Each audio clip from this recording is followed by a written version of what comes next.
Donald Trump ने भारत पर extra tariff लगाने की धमकी देकर अब सब्र का बांध तोड़ दिया है। नतीजा, ट्रंप की गीदड़ भभकी के 1 घंटे के अंदर ही विदेश मंत्रालय ने अमेरिका और यूरोपियन यूनियन को करारा जवाब दिया।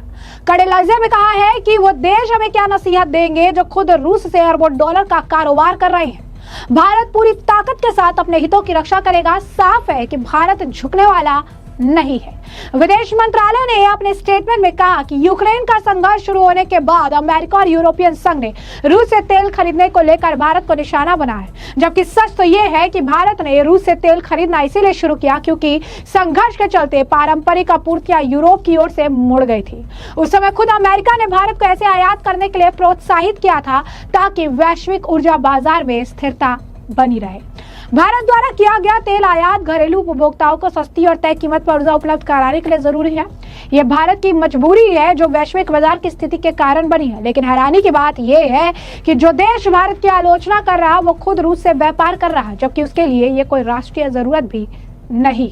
साल 2024 में यूरोपियन संघ के रूस के साथ 67.5 अरब यूरो का वस्तु व्यापार किया। इसके अलावा 2023 में सेवाओं का व्यापार भी करीब 17.2 अरब यूरो का रहा। ये आंकड़े भारत और रूस के बीच हुए व्यापार से कई ज्यादा है। साल 2024 में यूरोप से रूस के रिकॉर्ड 16.5 मिलियन टन LNG आयात किया, जो 2022 में 15.21 मिलियन टन के पुराने रिकॉर्ड से अधिक है।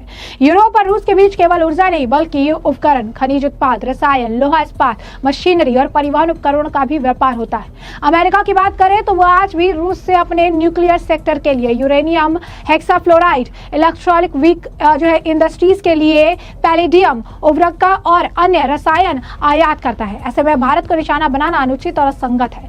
भारत भी एक बड़ी अर्थव्यवस्था है और वो अपनी राष्ट्रीय हितों और आर्थिक सुरक्षा को सुरक्षित रखने के लिए जरूरी कदम उठाएगा। बता दें आपको कि डोनाल्ड ट्रंप ने भारत पर एक्स्ट्रा टैरिफ लगाने की धमकी देते हुए चीजें उन्होंने कही थी। उसने इस पूरे मामले को लेकर बकायदा सोशल मीडिया पर एक पोस्ट किया था और पोस्ट में उन्होंने तमाम चीजें लिखी हुई थी, जिसमें उन्होंने ये कहा था कि भारत वो रशिया से तेल खरीद रहा है और उसे ओपन मार्केट में वो बेचने का काम कर रहा है। और इसी वजह से अब अगर आप कहेंगे कि इसमें वो कह रहे हैं कि भारत के ऊपर हम ज्यादा से ज्यादा टैरिफ लगाएंगे। इस बीच आपको बता दें कि एक तरफ MEA ने ट्रंप को जवाब तो दिया ही, साथ ही साथ अब भारत अमेरिका के मौजूदा तनाव के बीच भारतीय सेना ने भी अमेरिका पर करारा प्रहार किया है और दुनिया को याद दिला दिया है कि भारतीय हितों के मामले में अमेरिका का रुख क्या है। भारतीय सेना की पूर्वी कमान ने 1971 के एक पुराने अखबार को क्लिप साझा किया है, जिसमें बताया गया कि किस प्रकार अमेरिका 1971 के युद्ध की तैयारी के लिए दशकों से पाकिस्तान को हथियार मुहैया करा रहा है, जो 2 बिलियन से ज्यादा रुपए का है।